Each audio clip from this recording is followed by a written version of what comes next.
Hello అండి. ఇప్పుడు మనం ఎంతో రుచిగా ఉండే స్ప్రింగ్ రోల్స్ ఇంట్లోనే ఎలా తయారు చేసుకోవాలో చూసేద్దామా?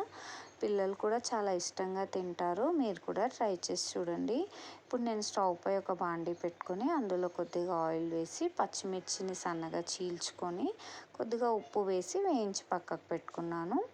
ఇప్పుడు అదే బాండీలో కొద్దిగా జీలకర్ర, కరివేపాకు, పుదీనా, ఉల్లిపాయలు, ఆలు ముక్కలు వేసుకొని వీటన్నిటిని వేగనివ్వాలండి.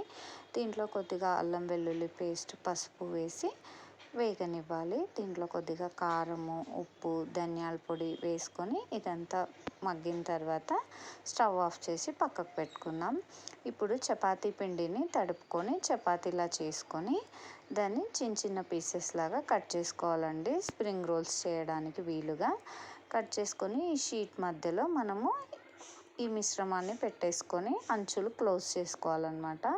ఇప్పుడు స్టవ్ పై బాండీ పెట్టుకొని ఆయిల్ వేసుకొని అది కొంచెం వేడెక్కిన తర్వాత స్ప్రింగ్ రోల్స్ని ఒక్కొక్కటిగా వేసుకుంటూ మంచి రంగు వచ్చే వరకు కాల్చుకోవాలన్నమాట.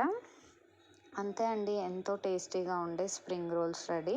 దీన్ని టమాటా సాస్తో ఈ పచ్చిమిర్చి అంచుకు పెట్టుకొని తిన్నామంటే చాలా టేస్టీగా ఉంటాయి. పిల్లలు కూడా ఇష్టంగా తింటారు. Thank you.